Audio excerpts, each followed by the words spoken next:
Janata Dal you कोई पहली बार तो वहाँ यूपी में चुनाव नहीं लड़ेगा। इससे पहले भी जनता दल यू चुनाव लड़ चुका है, हमारे मंत्री तक रहे हैं। अब ऐसा है कि उत्तर प्रदेश में आपके मुंह में घी शक्कर हम जीत लें, फिर हम बताएंगे कि क्या होता है।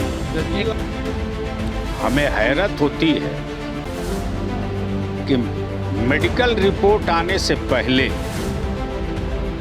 ये कैसे खबर चल जाती है कि शराब पी करके ही मरा है। ये भी जांच का विषय है, होना चाहिए। बगैर ऑथेंटिक खबर के ये खबर चला देना कि दारू पी के मर गया, ये अपराध है, ये कानूनन जुर्म है।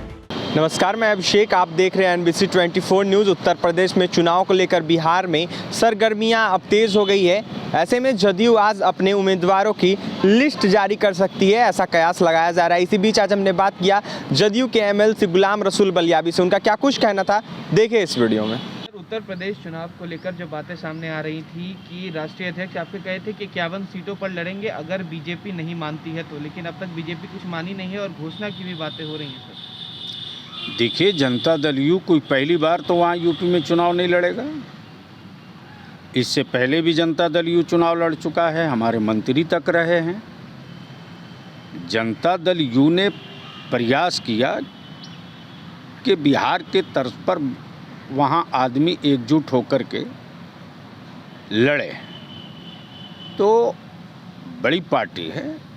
अब उनके यहाँ क्या हुआ नहीं हुआ, लेकिन जनता दल यू के उत्तर प्रदेश की इकाई आज से नहीं, पिछले काफ़ी दिनों से हमारे सभी सम्मानित सदस्य और वहाँ के लीडर्स अपनी चुनावी तैयारी में लगे हुए थे। राष्ट्रीय अध्यक्ष ने हमारे अंत तक नहीं चाहा कि किसी तरह का कोई मामला या मैसेज ये जाए कि अलग है, बल्कि NDA को इंटैक्ट रखने की उत्तर प्रदेश में कोशिश हुई। अब मर्जी हर पार्टी के अपने अपनी एजेंडे और वो होता है, आइडियोलॉजी होती है। लेकिन जनता दल यू तो पहले से ही चुनाव लड़ने की अपनी तैयारी करके था। प्रयास किया होगा तो ठीक है, नहीं होगा तब भी चुनाव लड़ना है तो लड़ना है। यही मर्जी कहीं बिहार MLC वाले में भी तो बीजेपी की नहीं चली। अब ऐसा है ना कि बिहार में NDA की गवर्नमेंट है और NDA के नेता माननीय श्री नीतीश कुमार जी हैं। इसलिए आप लोग भी देख रहे होंगे कि NDA की गवर्नमेंट अपना काम कर रही है। हमारे नेता माननीय श्री नीतीश कुमार जी के नेतृत्व में सरकार चल रही है। सरकार में कहीं किसी तरह का कोई व्यवधान नहीं। लेकिन आधे आधे वाला फॉर्मूला फेल हो गया। ऐसा है कि कभी आगे कभी पीछे, कभी पीछे कभी आगे, ये प्राकृतिक देन होती है, ये होता है। और सुलह समझौतों में तो आगे पीछे होते ही रहता है। सर, आप NDA इंटैक्ट की बात कर रहे हैं उत्तर प्रदेश में, लेकिन ये वही बीजेपी है जो अरुणाचल में आपके ही विधायकों को लेकर चली गई। अरुणाचल में हमारे विधायक गए तो विधायक गए ना, पार्टी नहीं ना गई है। पार्टी बड़ी होती है ना। तो क्या लगता है सर, उत्तर प्रदेश में आपके अगर उम्मीदवार जीतते हैं तो क्या वहाँ भी बीजेपी यही खेला करेगी? अब ऐसा है कि उत्तर प्रदेश में आपके मुंह में घी शक्कर हम जीत लें, फिर हम बताएंगे कि क्या होता है। जदयू आज पहली लिस्ट जारी करने वाले उम्मीदवारों की संभवतः समय का इंतज़ार कर लीजिए। जाहिर सी बात है, लिस्ट आप ही लोगों के माध्यम से उत्तर प्रदेश में या कहीं भी जारी होता है, खबर आ ही जाएगी। सर, एक आखिरी सवाल है कि शराबबंदी के मामले में जो बातें आ रही हैं, छपरा में भी बीते दिन 13 लोगों की मौत हो गई है, जिसके बाद अब जो है मांझी कह रहे हैं कि फिर से समीक्षा होनी चाहिए, वरना जो गलत लोग हैं वो बच जा रहे हैं। कोऑर्डिनेशन कमेटी की मांग भी कर रहे हैं। हमें हैरत होती है कि मेडिकल रिपोर्ट आने से पहले ये कैसे खबर चल जाती है कि शराब पी करके ही मरा है। पोस्टमार्टम रिपोर्ट किसी के पास आई? ये एक षड्यंत्र और दुष्प्रचार करने की सुपारी ले रखा है लोगों ने।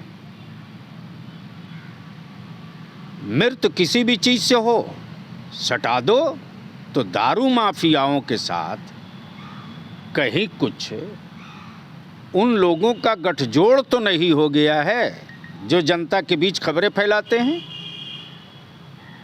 ये भी जांच का विषय है, होना चाहिए। बगैर ऑथेंटिक खबर के ये खबर चला देना कि दारू पी के मर गया, ये अपराध है, ये कानूनन जुर्म है। मरे किसी और बीमारी से, कह दिया दारू पी के मर गया। क्या तमाशा है भाई? किसी के पास है कोई प्रूफ?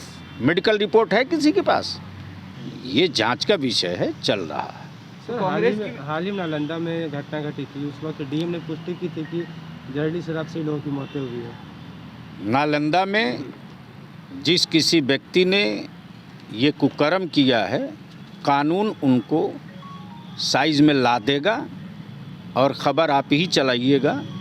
उस पर भी कुछ लोग आंदोलन करने आएंगे कि ये अपराधी नहीं थे।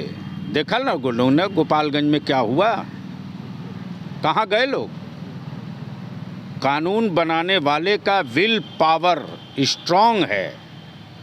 अपराधी कोई हो, कानून के खिलाफ जाएगा, कानून सजा देगा। सर, लेकिन कांग्रेस की विधायिका कह रही हैं कि मुख्यमंत्री पर हत्या का आरोप लगाने की हम मांग करेंगे। भाई, कांग्रेस की विधायिका हैं, वो किसी पर लगा सकती हैं। जिन दिनों हत्यारे घूम रहे थे, उन दिनों कांग्रेस के लोग उन हत्यारों पर एफआईआर कराने की हिम्मत नहीं जुटा पा रहे थे।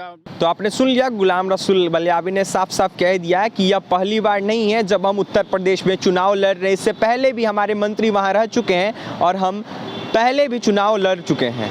उन्होंने यह भी कहा कि बीजेपी से हमने कोशिश की कि बिहार जैसा गठबंधन हो, लेकिन नहीं हो पाया, तो हम अकेले चुनाव लड़ेंगे। और जब उनसे पूछा गया कि कांग्रेस की विधायिका कह रही है कि मुख्यमंत्री पर हत्या का केस होना चाहिए जहरीली शराब से जो लोग मरे हैं, उस पर उन्होंने बयान देते हुए कहा कि जिन दिनों हत्याएं होती थी, हत्यारे रोड पर घूम रहे थे, तब कांग्रेस उन पर हत्या का आरोप लगाने से पीछे हट रही थी। आज हमारे मुख्यमंत्री पर हत्या का आरोप लगाएंगे, खुल जाएगी सारी पोल। साफ साफ गुलाम रसूल बलियाबी ने कह दिया। और भी क्या कुछ कहना था आपने सुना। और भी तमाम खबरों के लिए बने रहे NBC 24 न्यूज़ के साथ। हमारे चैनल को सब्सक्राइब करें, पेज को लाइक करें। बहुत बहुत धन्यवाद।